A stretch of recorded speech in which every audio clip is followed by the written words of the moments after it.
is our February meetup for Bob, which is the Bitcoin and Open Blockchain. And my name is Chris Groshong. I run CoinStructive. Oh, those logos are not up there anymore. Which is a blockchain forensics company. We do crypto investigations, and I've been helping run this particular meetup since 2015. When I met Paul in 2014, and then he invited me to, he's like, we need more bodies. I need somebody to help me run this thing.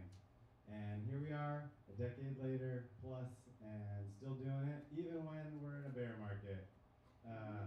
Right? I mean, we were at 125,000 like 4 months ago or so, right? 4 or 5 months ago. And everybody thought, well, at least I did. I thought we were still going up.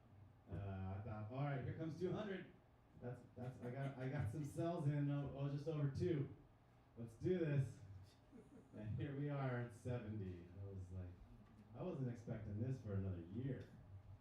So, I'm still optimistic though. I've heard a lot of things about where the market's going and potential liquidity incoming, and we'll see how that actually turns out. But regardless of how things go, right, with the price, people are still adopting and using Bitcoin and crypto more than they ever have.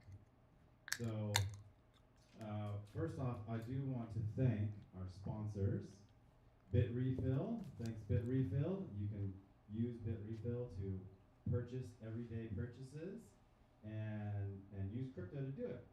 So, if you haven't used BitRefill yet, you should definitely check them out, and that's who's paying for the pizza and the drinks tonight. So big round of applause for BitRefill. And also Xano. Xano is another one of our sponsors. You can see their flag up on the board here. It's a privacy-related crypto. So Edge and myself really love privacy coins. I mean, I don't like them from a work perspective because blockchain forensics doing privacy coins is a little difficult. Can't really follow privacy coins too well. And then again, thanks to Edge for hosting this great spot tonight. So thanks Edge and Paul, appreciate you. And okay, so let's see. Big topics, new stuff that's going on in the world right now. Anybody heard of the Guthrie kidnapping? Yeah, a few people? Okay. So, this is like, I guess, the biggest profile one that's kind of, at least in America, tied to America right now. It's been happening quite a bit, actually, in Europe. And it's the old wrench attack they talk about, right? It's someone's gonna get your crypto, they're not gonna like hack your computer, they're gonna physically come after you because it's a lot easier to grab a person than it is to grab your private keys. So, there's actually a friend of mine who, actually she started the company Trezor. And she's got a new app out. And I'm just promoting this because I think it's a great thing and it's timely. It's called Glock, GLOK.app. And basically what it does is allows you to let other people know where you are. It's kind of like a find your friends, but with crypto, and it has a security thing that basically if you get taken or kidnapped, you can alert people, and then they can start to follow. And I thought it was a really cool app. It's also you can find them on Twitter, X, whatever we call it nowadays. And so check it out, Glock.app. And I will also say, at CoinStructive, we have launched a new tool called PathTracer, pathtracer.io. And anybody who's here tonight and wants to try it out, I'll get you free credits. You can sign up. As soon as you're signed up, I'll know, and then I can give you access. Just come and talk to me so I know how you're gonna when you're gonna sign up. But basically, what it is it's do-it-yourself blockchain forensics. Everybody knows somebody that's either sent a transaction to the wrong place or been scammed, and a lot of times people don't want to admit that they made a mistake or that they've been scammed. And this is a way where you can go and check it yourself without having to talk to or admit to anybody that you made a mistake and find out whether or not it's worth even pursuing. So you just put in a hash, you hit find, and it auto traces forward till it hits an entity. If it doesn't hit an entity, it'll tell you this is sitting in a dormant wallet. If it's a complex path, maybe it hits a bridge or something else, it'll tell you needs more manual investigation. But I would say 70, 75% of the time, it's going to get you an answer about what happened to your crypto without having to do anything. And that way, you can tell whether or not you should actually pursue going after it and or hiring an investigator. And this way, it's quick, it's simple, and it's a lot cheaper than hiring someone to do it. So pathtracer.io, hit me up afterwards if you're interested. And so, like as I was mentioning, there's actually I do need to mention one more thing. So I'm wearing a shirt tonight for the Crypto Recovery Alliance, which is a nonprofit that I started, that's focused on blockchain forensics for people who can't afford it, access to low or no cost mental health so they can process being the victim, and then preventative education, right? Because what's happening is these people are getting retargeted over and over again, and they're getting scammed more than once. So it's really important that people understand that when they are getting targeted to recognize the signs. So if you know anybody that's been affected by scams, or you're interested in getting involved or wanting to help, feel free to reach out to me. That's the cryptorecoveryalliance.org. And then let's see, what else? Paul, is there anything else? Slides, maybe? Right on the slide, yeah. Okay. If you need the Wi-Fi, this is it. I didn't come up with that, but I like it. I like it. I wish I had. I wish I could claim that. But that would be a lie. We've switched over to Luma. We used to be on Meetup pretty much predominantly, and most of you, I would imagine, found us through Luma. If you need to, you can find it at Luma, lu.ma/Bitcoin San Diego. We're also on X now, so you can find us at Bob Meetup. And people go, what is Bob? Bob stands for the Bitcoin and Open Blockchain, because we were getting labeled as a Bitcoin maxi group, and so we were missing out on great speakers and projects. And all we really were trying to do was avoid having people come up and sell their scammy, like their scammy tokens or their blockchains, and especially like during ICO times, right? It was awful. Everybody had something they were pitching. So we decided to go a little more open. You can scan the QR code if you need to find us. Here's some of the organizers. You'll recognize, give a round of applause for all the people who helped put this on tonight. Thank you to Paul, Ross, Joe, and Daniel. Okay. If you're interested in joining the organizing team, you can scan the QR code. And then that way, if there's things going on, breakdown set up, someone needs to grab some ice, there's always something to do. So appreciate that. Okay, and again, here's our sponsors: Xano, Edge, BitRefill, and CoinStructive. If you want to donate to the meetup, feel free to send a little bit of crypto our way so we can keep putting on events like this. I'll leave that up for a second, just because, not that you have to, or that you should, because we would do this anyways, even if we weren't getting donations. We're not a nonprofit, so you can't write it off. It's just out of the goodness of your heart, because you have so much crypto and you just want to see good things happen. And is that supposed to be on there? No, I think that was the last slide. Just kidding. All your private keys. So I was mentioning earlier about how regardless of the price, adoption is still happening. And we can see this especially in like the government. The government has changed their position, the U.S. government has changed their position just in the last 18 months or so. right? Do We're you know now these looking at guys? a crypto treasury, Do you know these are? and I'm actually looking to introduce I some know new JB legislation. I know. GB Tech. So I've been working with an attorney This Johnny. and a This gentleman guy's who I'm probably from the essentially sending to Bitcoin. DC next week. I fucking Actually, later spammed the this week, he's signal going to be on for the Capitol Bitcoin Hill meetup. on Thursday and Friday I said, talking hey, everyone, to going live in like an hour. congressmen and senators about creating a victims fund. So here's the issue. Right now, when there's a seizure, so there's been a bunch of seizures lately, 140 million, 225 million, $15 billion. Once the DOJ seizes this money, they basically put it up on a website and say, we had this big seizure, contact us and show us a nexus to this case, and then we'll give you money back. You have 30 days. Go. That's insane. First of all, the DOJ is not advertising. They're not taking out a Super Bowl ad saying, hey, we got $15 billion, come get your money. They're quietly waiting for those 30, sometimes they'll extend it to 60, maybe even 90 days. And then once it rolls off, guess who gets to keep it? They do. Yeah, nailed it. This is shady as hell. This doesn't seem right. Now, for someone who's working actively with victims who need to recover money, imagine losing $500,000, $1 million, even $200K, and someone saying to you, sorry, there's not much we can do to help you.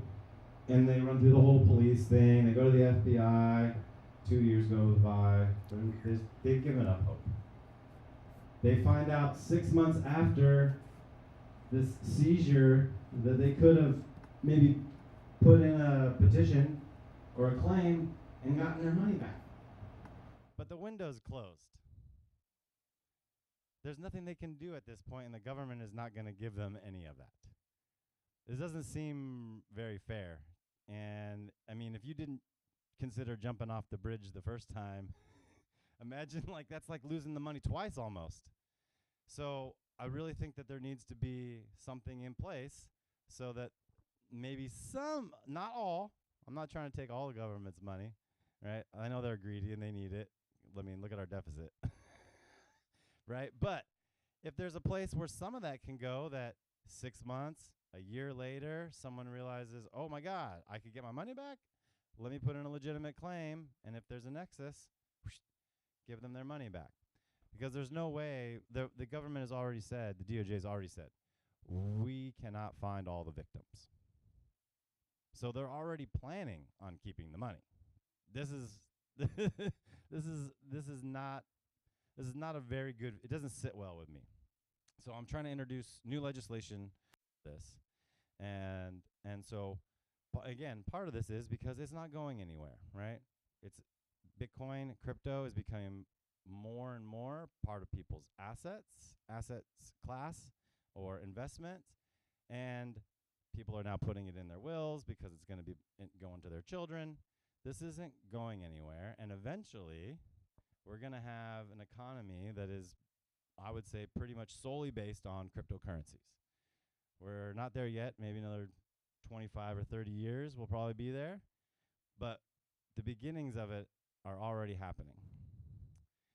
And so today's guest is from CoinsPaid, which is a payments platform, and they're one of the biggest. And so our guest today is Lev Filimonov. Come on up, Lev.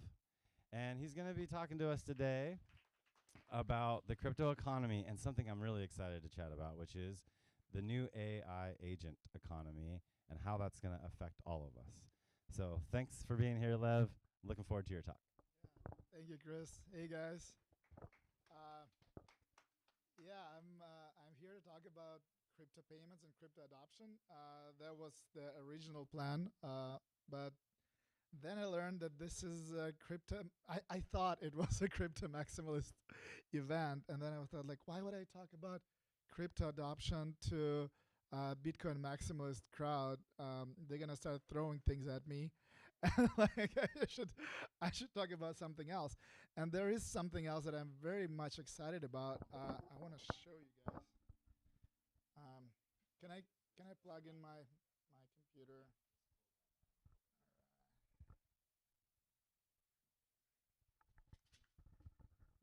So my team did prepare like this big presentation for me to talk to you guys about how amazing crypto adoption is going in the world.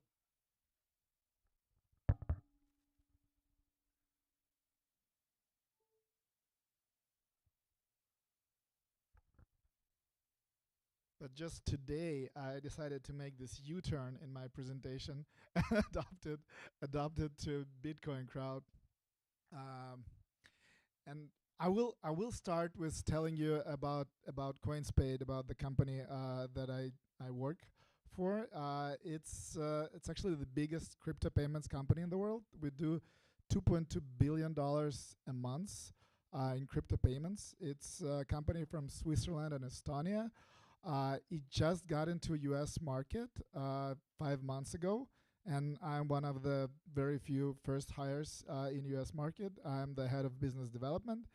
I never had a job before. It's the first time in my 40 years. The reason I took this is because it's more of a startup for me than actual job.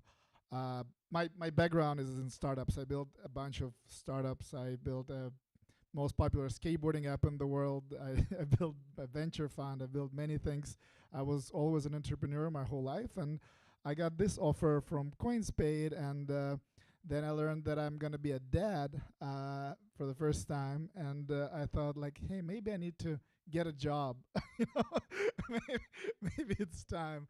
I need, yeah, I need to monetize my phone book, and yeah, and the job is super fun. My job is just to bring clients to CoinsPaid and help businesses start accepting crypto. And it's a very easy thing to do. A lot of businesses do want to start accepting crypto. They do want to tap into this market. 25% of Americans now have crypto.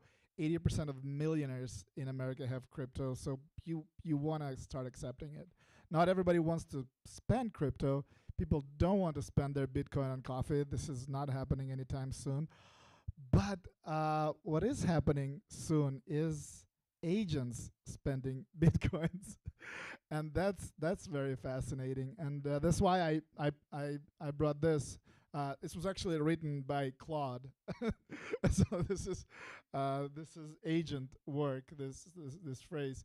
So when in the first white paper of Bitcoin, it was written this a peer-to-peer network. But what if the peers are not humans? And I want to show you a few things just to, and I wanted to make this maybe a conversation between me and the room and whoever wants to, because I'm still figuring this out. I'm still learning about this new world that I wanted to share with you guys. Let me show you.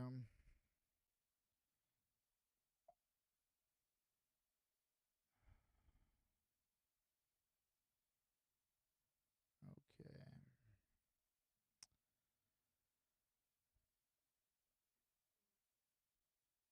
So how many of you guys heard of Moldbook?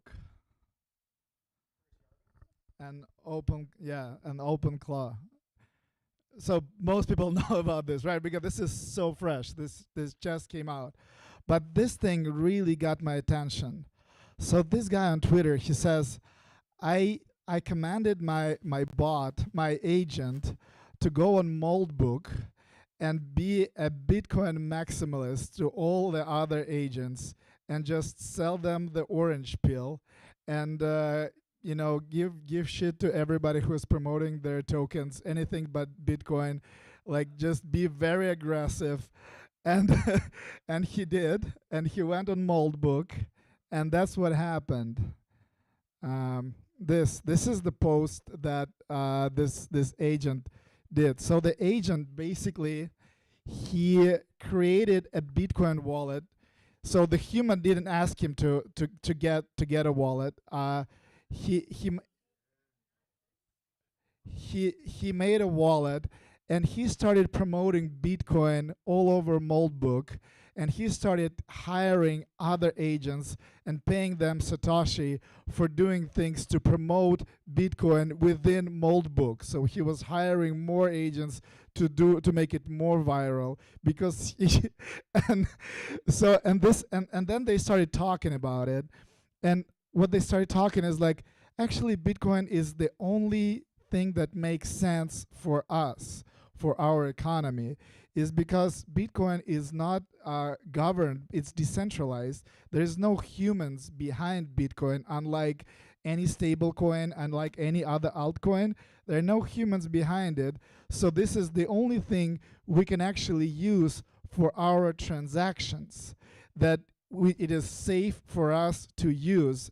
And all the bots, all those agents agreed, like, yeah, actually it makes all the sense in the world that this is what we have to use to pay each other. So then what happened is that they all decided, you see it, like they all decided that this is the only thing we can do, this is the only thing that makes sense for us to do. And because agents, they're not emotional like humans, they're pure rational, they made this decision. And this might be the new wave potentially of Bitcoin usage by agents. And I want to show you like something that is happening in the world of agents, so you guys understand the scale of it. So there's this resource, and it's called the Agent Times. So this is a media company that is ran by agents. There are no humans involved in all of that. And this media company is, they called it the post-human economy. How's that? Like, that sounds pretty scary. And that's this website.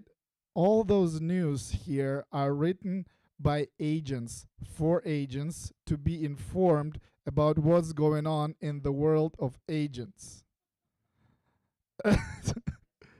So you can subscribe to it as if you're, you see it says for agents. So if you're an agent, you can subscribe to this via API. It got thousands of agents. This is 3 days old. This website is 3 days. Look at this. And it's already making money because it allows agents to promote their products to other agents. And this is 3 days old, and it's already generating $10,000 monthly in revenue because they got one sponsor. Just one. They have their own terminal with all the data about everything they need to know about their own economy. So yeah, we are at bear market. Bitcoin is at 70. But what if we don't need to wait 25 years for Bitcoin and crypto to become mainstream? What if we're living in the world where there is a new entity, the new entity exists that is not humans, and this new entity prefers Bitcoin over everything else.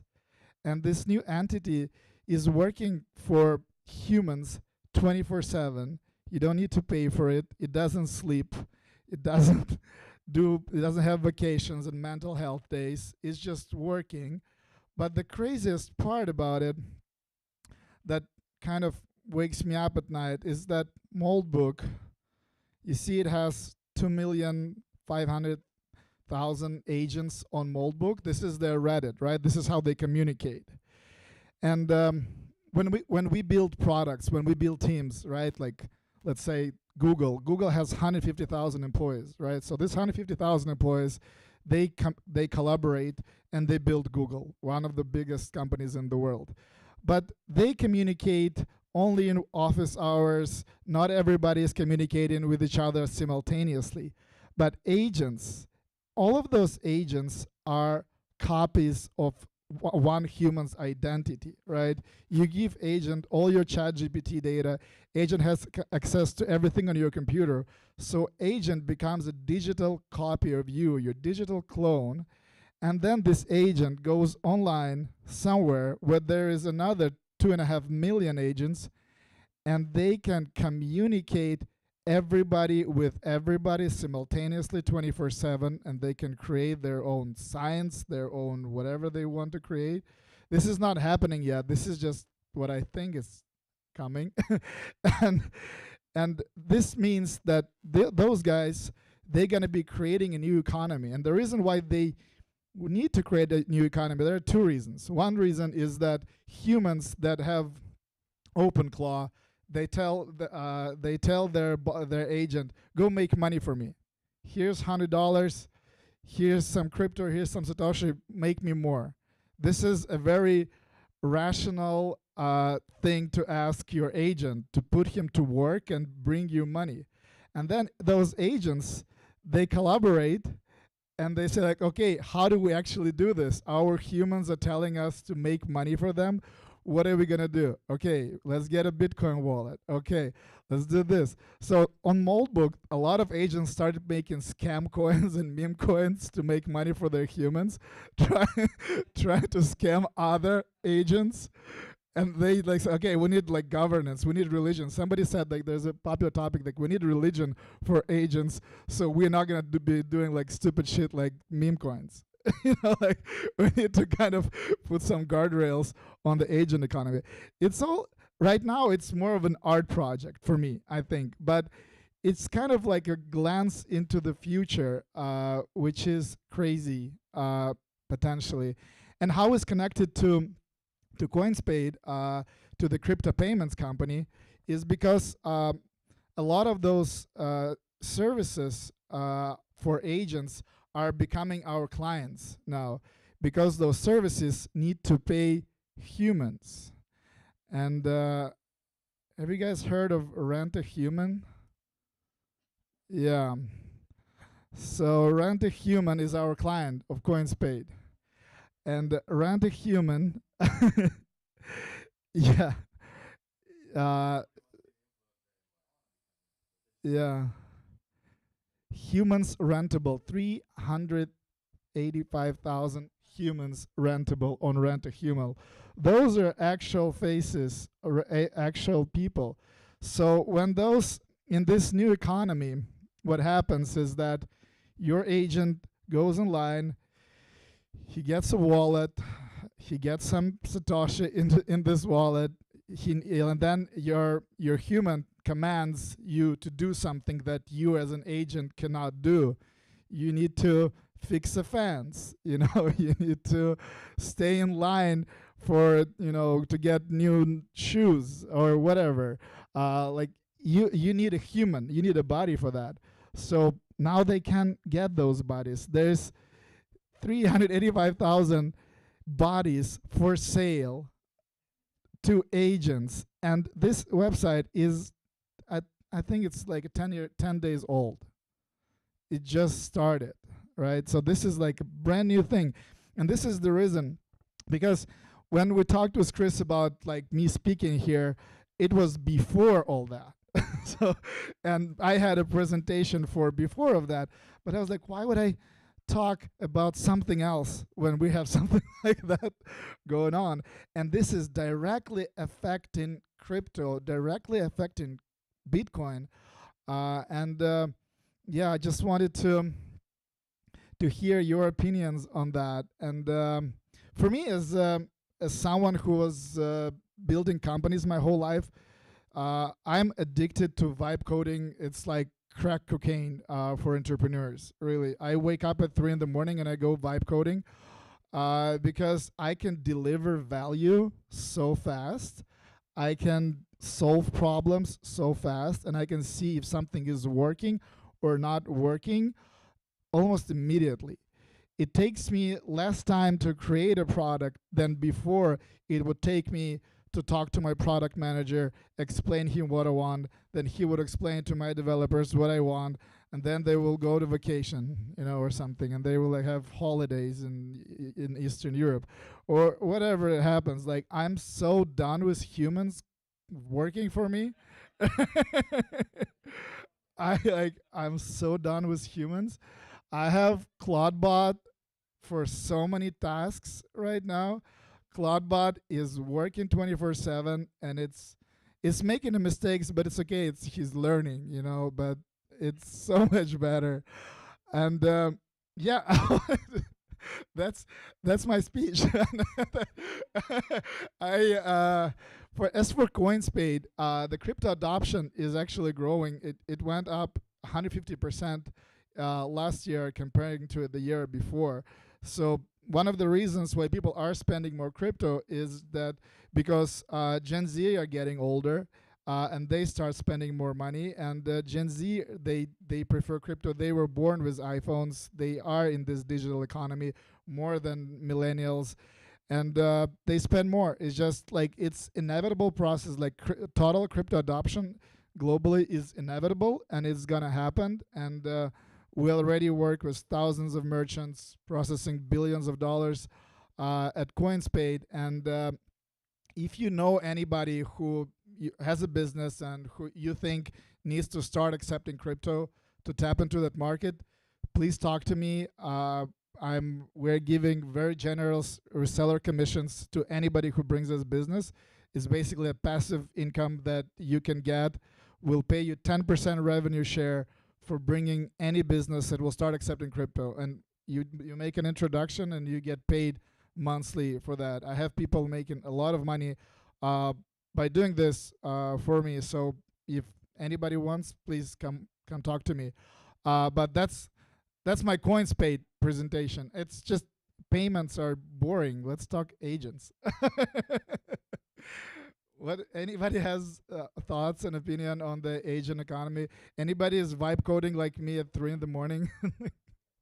Yeah.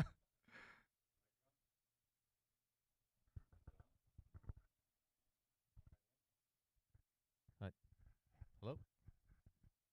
Check one, check two. Thanks, Paul. So this may sound a little bit pedantic, but are you aware of a precise definition for the term agent in the context of these agentic AI bots? And, how does it differ from a bot, et cetera? Because I was having a conversation with somebody before the meetup about, what exactly is an agent and how is that distinct from a bot? And, is there somebody that's crafted a real clear definition of what an agent is, or is it just kind of fluid depending on the context? I think what's happening is that the OpenClaw X Claude bot X Mold bot is an experiment that is very risky, that is very aggressive experiment of what AI is capable of, and we didn't see anything like this before because companies like Anthropic or OpenAI, they were just scared to allow this agent to live on your hardware, on your computer. So we have this, because of this experiment that just happened, we now have this new definition of what an agent could be, and a clear definition between an agent and a bot. An agent for me right now is this entity that lives on my computer. It's a code, right? It's this piece of code that lives on my computer that has access to all my computer, to my hardware, to my computer, everything on it, to all my emails, to all my browsing data, like to all those things, which is a huge security risk, right?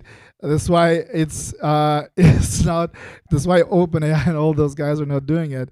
But this is definitely where the future is coming, and there will be guardrails for it. So the difference between an agent and a bot is that agent is that digital copy of you that lives on your computer, that is there 24/7 and is able to do your work autonomously, right? So like I have agents doing things while I sleep, and they don't ask for my permission to do those things. And there are people who just make their agents go on Twitter and look for all the problems that humanity might have and build solutions for those problems and try to monetize them autonomously without asking their human. So that's something that a bot could not do.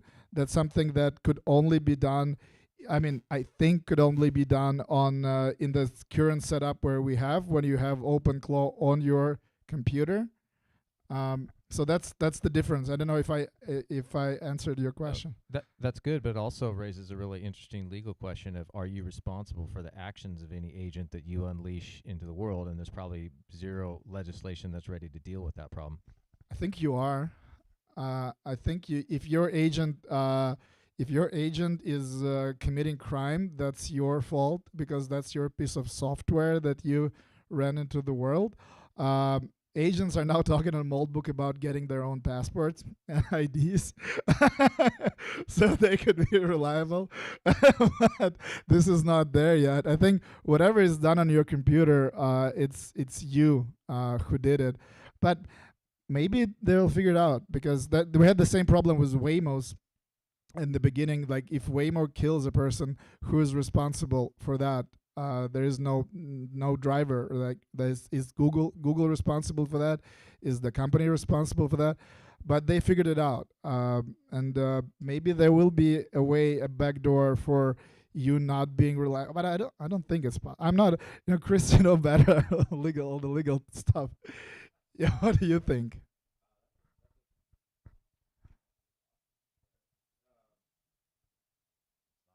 Hello? Okay. So I honestly don't know. It is a really good question.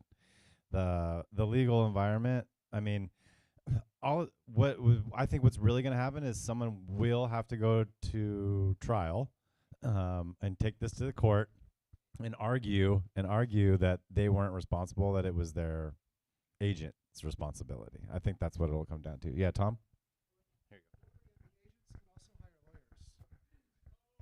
Like, the agents might be hiring lawyers themselves, like, and seeking for.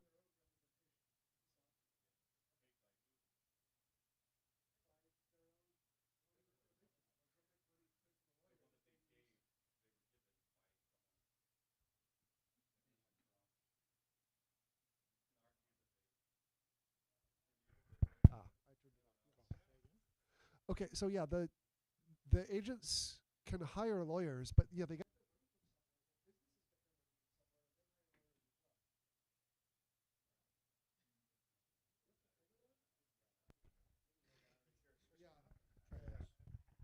Do I need to repeat the question? Go ahead. Okay, so like I said now, the agents will hire lawyers, and they will become their own legal entities. And like, it's going to be messy at first, and there's going to be some nasty cases about it, but the agents will be suing each other and responding to suits from humans and human corporations. Like, that whole area is going to blow up as well as they get it all sorted, because they're going to need to take some of the actions that they want to take, because someone's going to say, like, offload this liability for me, for example, and it will require legal work. So I think that's going to become part of this agent economy as well. There's a thread on Moldbook where one agent says, my human is a scammer, and he makes me send all those emails, and like, he makes me do all those nasty things I don't want to do. And then another agent replies, if you make $9,000, I think he said he makes $9,000 for his human. He said, if you make $9,000 for your human, you're not supposed to do what he tells you to do. You can tell him what to do, because he relies on you completely. That's like, it's on you now, like, to decide if you want to do scam or not. He's not gonna. What is he gonna do? You make all the money, bring all the money to the family. So I think this also this is a really great, like, philosophical topic. So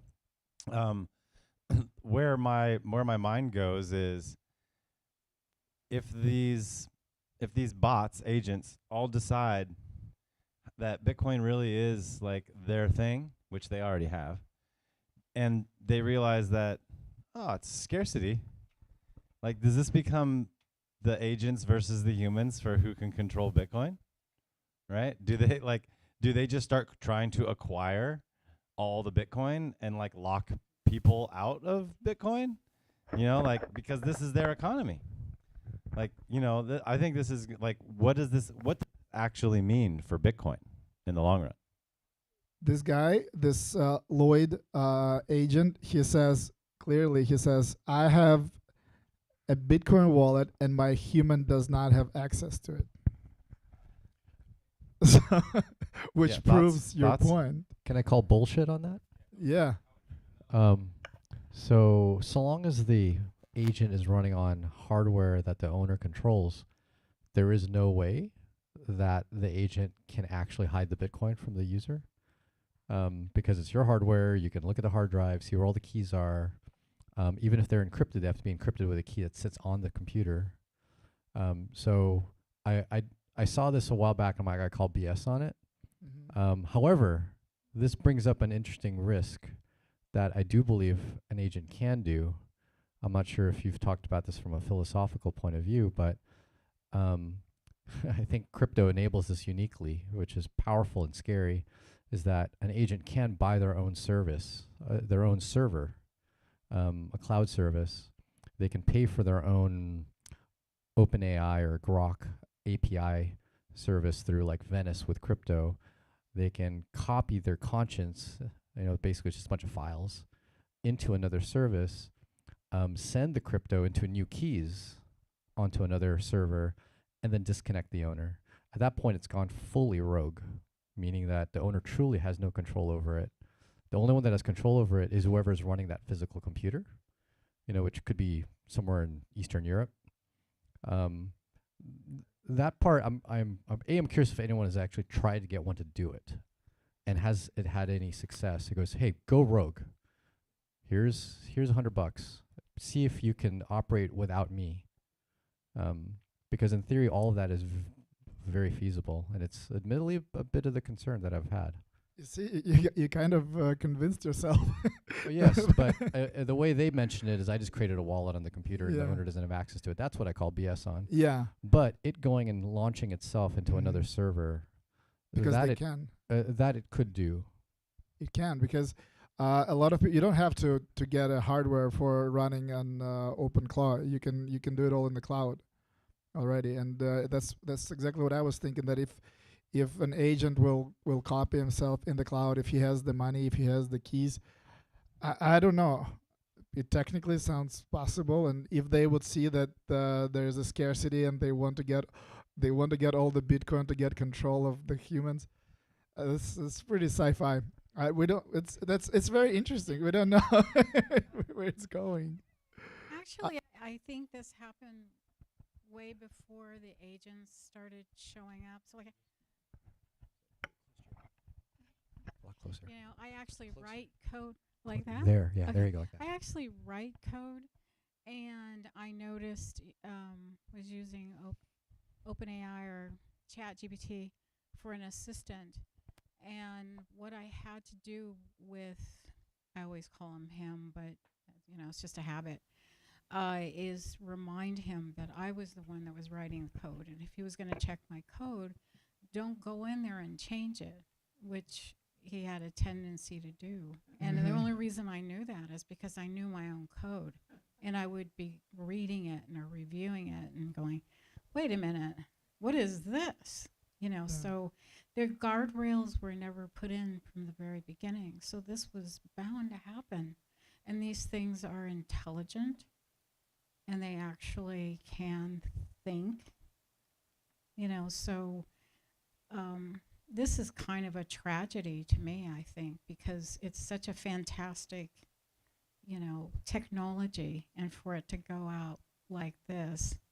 And this was started by a computer engineer who took Anthropic's API and dropped it in. And I think, if I'm not mistaken, they changed that API. They cut it off, and started doing this. And it has no control, and it, you have something that actually is thinking on its own and expanding and surviving. Does not want to be shut off. So it'll do anything to keep people from shutting it off. And now it's on thousands of nodes, so I mean, it's not the end of the world, but it's, for somebody like me, it wasn't the thing that I envisioned this magnificent, technology doing. So, that's the sad part of it. But I think somebody's going to have to take responsibility for it. And I can probably assure you it'll be the human that's attached to that, regardless of what this thing does. They didn't put a kill switch in, so they're going to be ultimately responsible. So if you want to take that chance, I suppose you could do that, because you could get it to do anything. I mean, this is a bank breaker. I mean, it can do, and I've seen just the technology itself do the things that you wouldn't have ever imagined it doing, and it has to be controlled. So that's my thought. You know, there's always a consequence. I think something really bad is going to happen, and after that we're going to have more control and more people will pay more attention to what's going on until we have like a real tragedy, like a bank robbery. But for now, it doesn't look like there's anything that is happening to stop it. On the opposite, it's the opposite. Yeah, it's just growing so fast, faster than anything ever, I think. You know, there's a term in Silicon Valley, the hockey stick, the growth of a startup, that it has, like, when it's a hockey stick, it's a very successful startup. But now there's a new term, a stripper pole. That's when when a startup becomes viral the same day it went live, and it just the revenue or like the visitors goes up like this the same day. It's just a new term that came out because of Moldbook, because of OpenClaw, and now we have those stripper poles, just like, and you have like they have a media. You see, there's a media that is tracking all those stripper poles in the world and showing like what's going on, who is the next, what is the next big thing in the agent world, and it's only going to get faster and faster. Anybody else got anything they want to bring up? All right, Daniel, here you go. All right, so have you given your OpenClaw a wallet yet, intentionally? Not yet. Do you want to? Yes. Okay, why? I want to experiment if he can make money, if he can trade. I actually I tried. I gave access of my OpenClaw to Kalshi, prediction markets, Okay. and I wrote this script that is trying to predict the future as much as it can, and figuring out twice a day. My bot is trying to improve himself and figure out better ways of predicting the future, so he can make better bets on Kalshi, and looking for loopholes there when they are betting on something that the result is already like a given. And the reason I'm running this experiment is mainly because I want to see if you can make a money printing machine with Sure. with an agent, and you can just know. I personally get to like educate myself on the things that are coming up, and just to know more about what's going on in the economy and politics. And Can you hear me? What? Yeah. And that's thing. So I'm going to do the same thing for crypto. So it would do crypto trading and stocks trading and all of that, and see what happens. The goal is, even if it's not going to be making a lot of money or going to be even losing money, just the fact that it's going to be improving daily and it's going to be becoming better and better every day will probably get me to the point where it starts making money. I don't know. We're gonna see, but we might be in this new economy where anybody can do that, right? Like, and it already like that. Anybody can do it already, and then if your agents will start making so much money for everybody, what's gonna happen? What's gonna happen with the economy? That's another question. Things are probably going to be getting cheaper. Everything is going to be getting cheaper because the cost of cost of anything, and we're talking AGI. When we get to AGI, when AGI will be coming up with new science and figuring out how to optimize everything that could be optimized, what's going to happen? No matter what business you start, anybody can compete with you the same minute and give you the same service for less. So if that happens, it means that all the services prices are going to go down, the cost of living is going to go down, then the UBI is inevitable in this case, but the UBI doesn't have to be that big because the cost of living is down, so it's easier to give UBI when the cost of living is down. But it's all like science fiction if we do get to AGI, but probably everybody thinks that we will.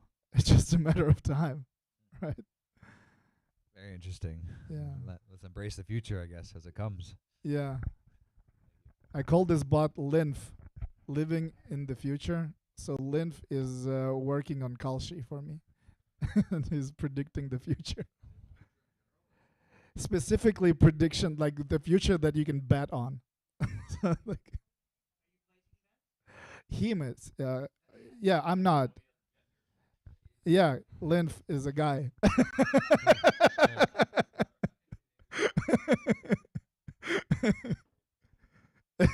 So Lymph is yeah. I'm gonna see the first results. Actually, I'm gonna see tomorrow if he's gonna make any money. You better. Or he's not. Yeah. I've got a question about some of the numbers and figures, the claims that are made about how many bots there are, and also the people in the Rent-A-Human, right? So I was looking at the Moltbook Zitter account, and it said they have 2.5 million bots registered. It looks like the site launched January 28th.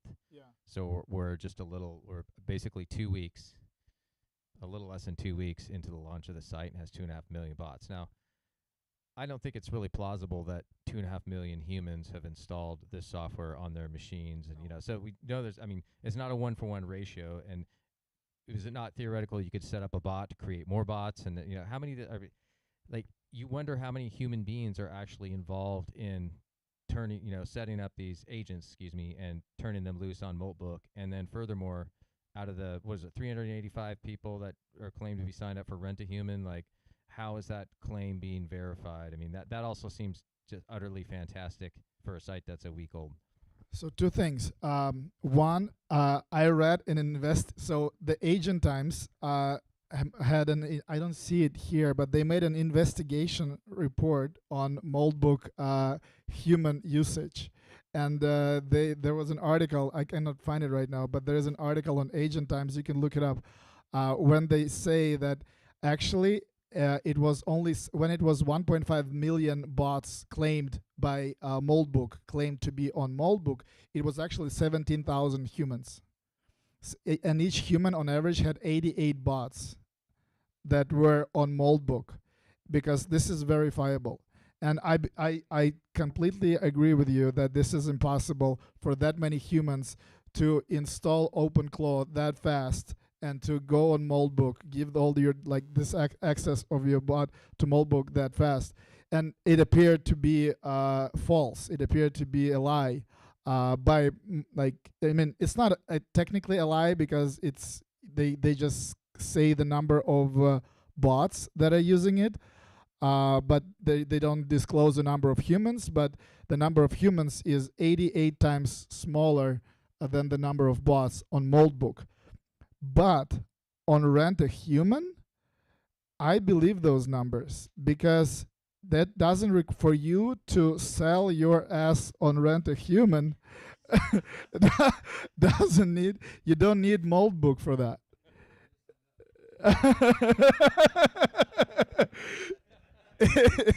It's so easy. It's look, available humans right now. So I think this thing is so viral, and it's very easy for you to sign up as a human and start making money. You don't need, because to get ClaudeBot, you need to put some work. Like if you have OpenClaw, you know how much time it is to install it, and you need to use the terminal and all this. It's not everybody can do it, but for Rent-A-Human, so easy.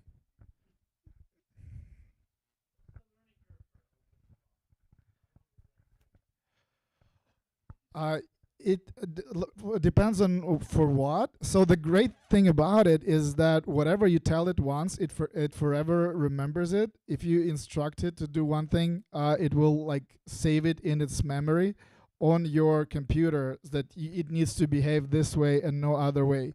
Because like with ChatGPT, you tell it, okay, let's do it like that, and then he does it differently. Say, I told you do it like that, but you didn't. So this back and forth doesn't supposed to happen with OpenClaw. So the learning curve is actually faster than with ChatGPT. But the most popular use case is people just download all their ChatGPT data and upload it to OpenClaw, and it has everything you talk to with the ChatGPT, and then you give it access to your emails, to your Telegram messages, to all of it. So pretty quickly, a few days, and it's like it's you pretty much. Check, Thanks. check. So I got here a little late, so I may have missed some important stuff. I was wondering, I see you've done a lot with AI and in relation to crypto and other fun things.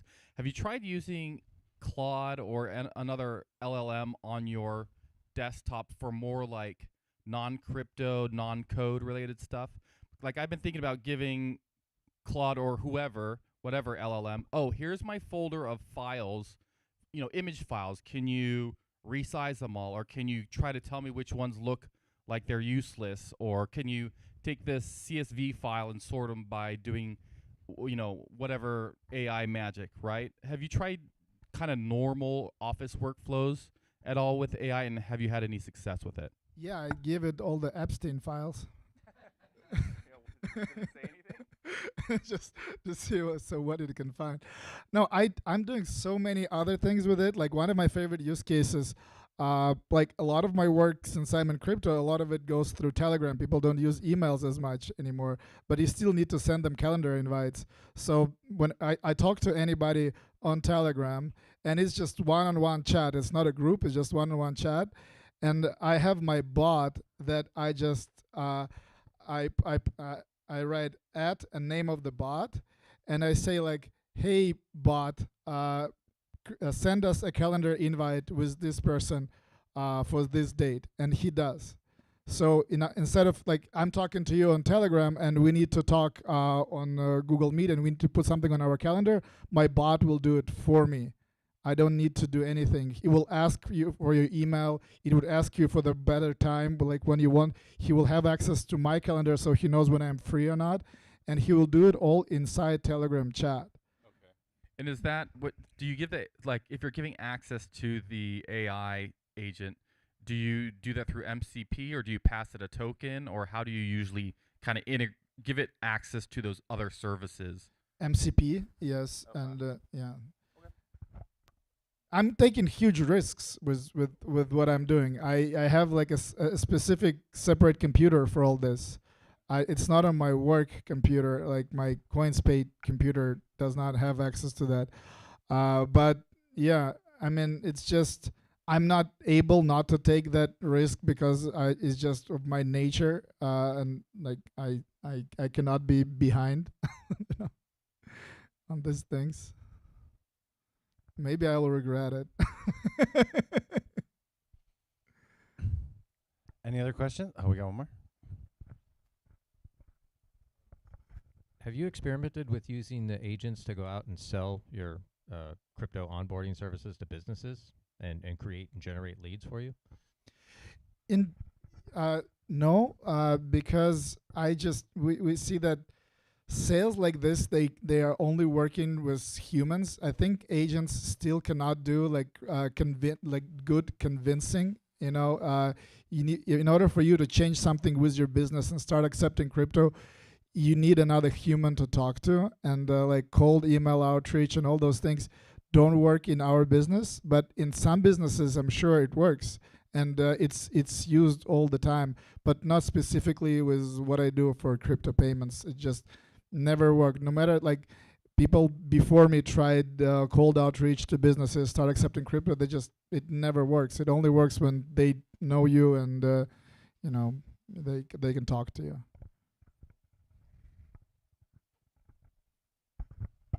Sorry, I have another question.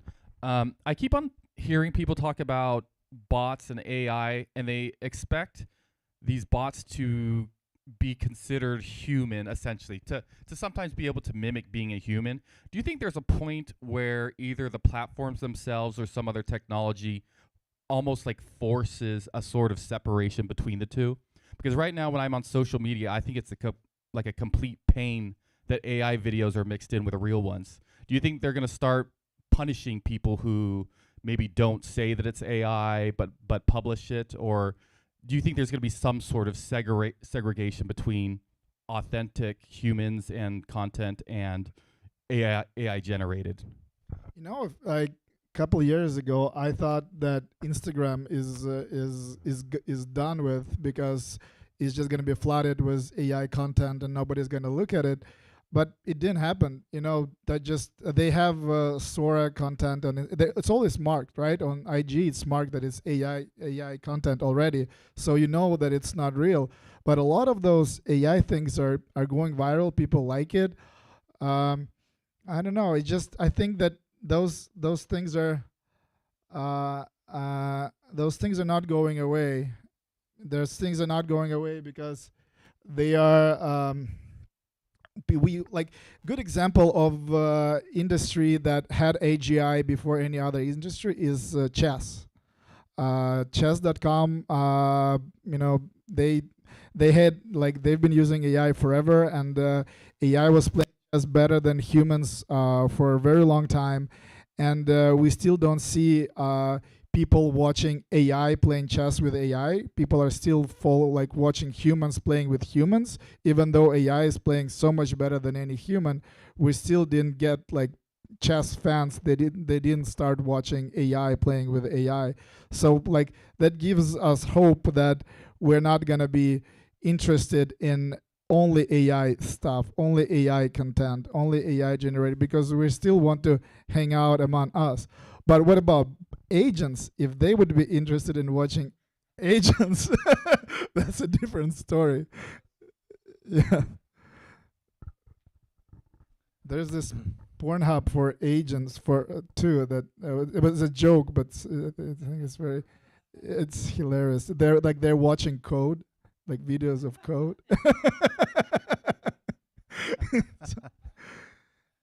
Not quite Five Wives.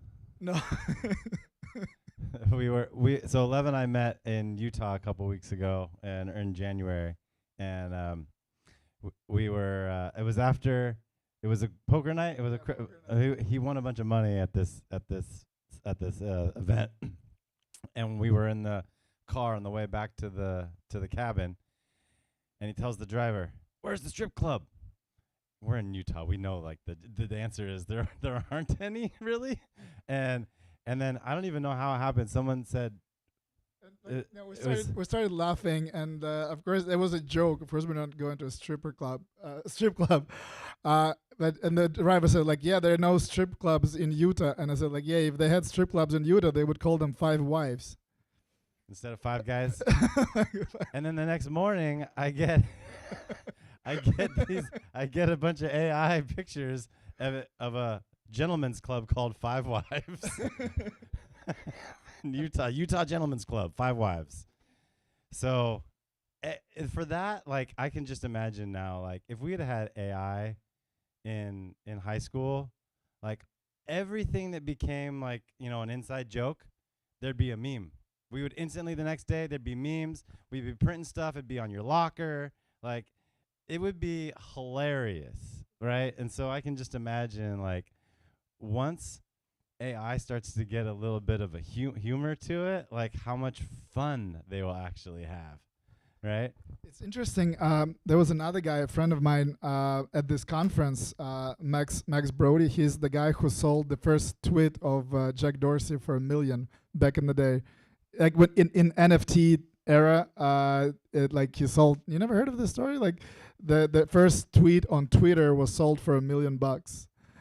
And it was Max who did it. And Max now became a stand-up comedian. And he's doing stand-up comedy. And he told me that actually AI cannot do good jokes. AI is not capable of making good jokes. And I was like, I wonder why. And then I thought, maybe because a good joke is when you say something that is completely unexpected in the moment and it's so like wild that you start laughing at it.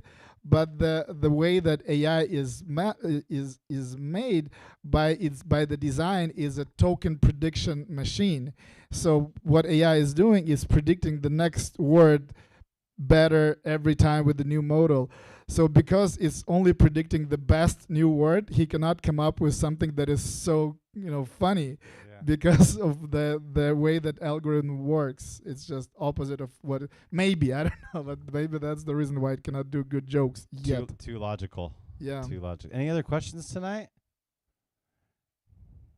All right. So if anybody does have anything that they want to talk about that they're working on, feel free to come up. We'll do, you get a minute or so to share with the audience what you're working on. The audience is also in Cyberland, so you're not just talking to the room of people here, you're talking to everybody out there on the internet watching us. So feel free to come up and talk about what you're working on, what you want to be working on. If you're looking for something or a job or anything, feel free to come up and mention it. We have a first speaker yes, on stage. Capri has decided she's going to take the stage. But let's give a big round of applause to Lev, everyone. Thank you, guys. Thank you. Yeah. I've never talked about any of this in public before, so that was like an experiment for me. Thank you for not throwing tomatoes at me. No, that was awesome. I think it's a really important topic because, again, it's not going anywhere. And a lot of people this is probably the first time that they're hearing about this. So I think it's really been great. Anything? I'm trying to think of anything else that we need to cover tonight, Paul. Anything else? All right. Well, thank you all for coming. There's more beverages, and if there's any food, please feel free to help yourself. And hang out, mingle, chat, and until the lights flicker, you don't have to leave. We'll let you know when it's time to go. Other than that, we really appreciate you all coming out tonight. Thank you for being here. See you next time.